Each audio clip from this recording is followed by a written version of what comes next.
It's time to go ahead and touch on this communism subject. To start this off, I just want to make this key point. I'm starting to believe that the Saxons were put on this planet for the sole purpose of distorting our perception of reality, right? I really believe the original intent behind the invasion and creation of the Saxon race was for them to first take control of the world's resources, right? And to set up a government system where they put the, indigenous people through a system of brainwashing so they could mind wipe and distort the reality of the original people of the earth. Because the more and more research I do, the more lies that I uncover that, they wanted to subject us to for centuries, right? And, this is the truth as it pertains to their monotheistic religions, right? Their monotheistic religions, their false food pyramid, the false history that they made us, they made us so-called learn, right? Basically the false history that they indoctrinated us with in their miseducation systems, right? A good portion of their sciences are false. And, they also put the same wool over our eyes with the whole perception of communism. All right. As it pertains to communism, they have distorted the perception of communism, and they have basically vilified the entire persona of what communism actually stands for, to the point where being called a communist is the same as being called a murderer or a rapist. If you actually sit back and view the average Anglo-Saxon conservative Republican, right? They'll actually call somebody a communist as an insult. The average Republican white person, if they get into an argument with somebody, they'll call somebody a socialist and a communist as an insult, because that is how much negative perception that they have put on communism, right?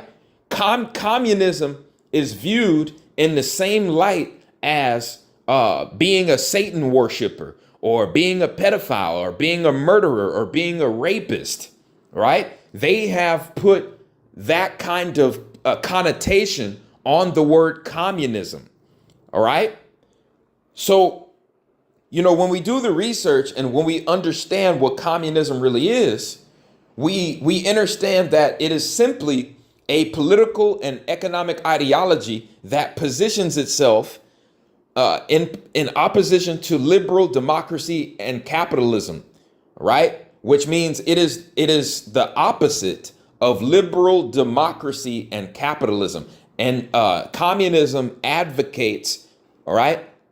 It advocates for a classless system in which the means of production are owned communally and private property is non-existent or severely curtailed. So basically, a communist society is simply you living in a structure of government where everybody has an equal amount of resources and everybody has an equal opportunity to survive, to live and survive. Everybody is entitled to an equal amount of resources. And when you look at societies that are under communist rule, the vast majority of them do not have to worry about millions of people being homeless, millions of people that don't have a roof over their head, millions of people that are dying of starvation.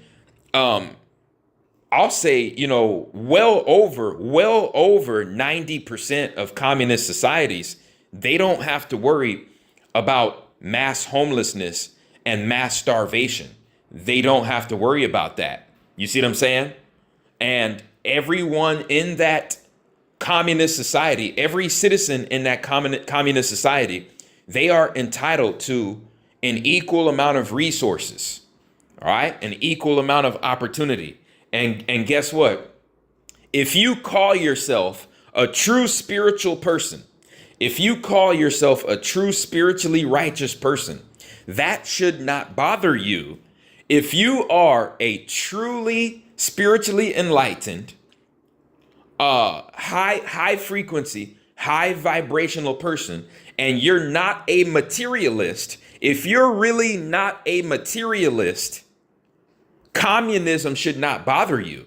If you are not a mundane, sociopathic, elitist, you see what I'm saying? A person who is filled with vanity and conceit and materialism and idolatry. You see what I'm saying? If you're not filled with that form of ego, a communist society should not bother you at all. At all.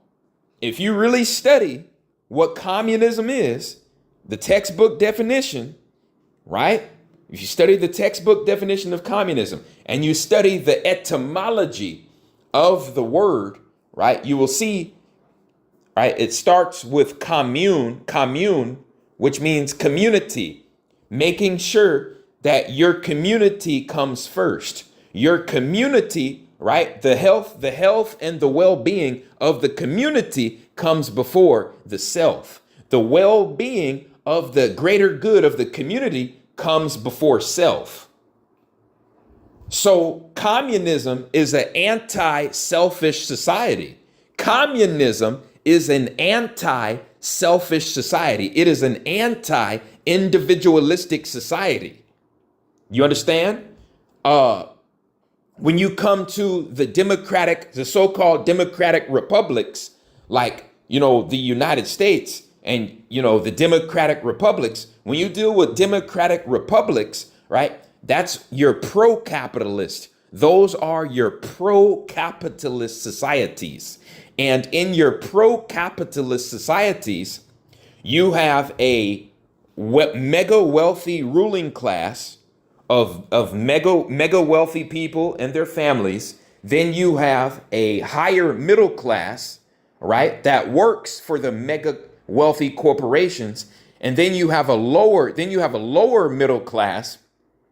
And the lower middle class is the highest population in the pro-capitalist society. So when you look at the pro-capitalist societies, right, the highest population inside of that society is going to be the lower middle class. And the lower middle class is, that's the population that basically lives paycheck to paycheck. The lower middle class is the population that lives paycheck to paycheck, right? Not able to save anything, not able to, form any kind of successful business for themselves, not able to innovate anything, not able to, get a financial leg up to pull themselves out of their monotonous lifestyle. That is the biggest population inside of the pro-capitalist society, right? That's the biggest population inside of the capitalist society. It is the lower middle class. So you have four classes. You have four major classes in the capitalist society. You have the mega wealthy. Then you have the higher or upper middle class. The higher upper middle class is, your people who are making well above six figures a year. Your people who are making well above six figures a year, and successful business owners.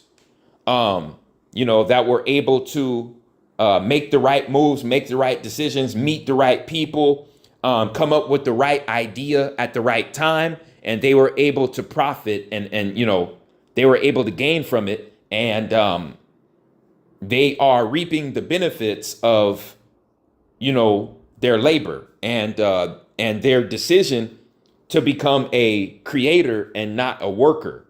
You see what I'm saying?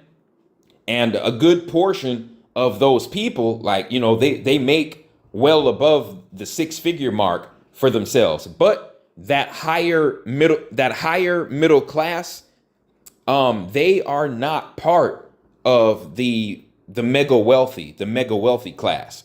The mega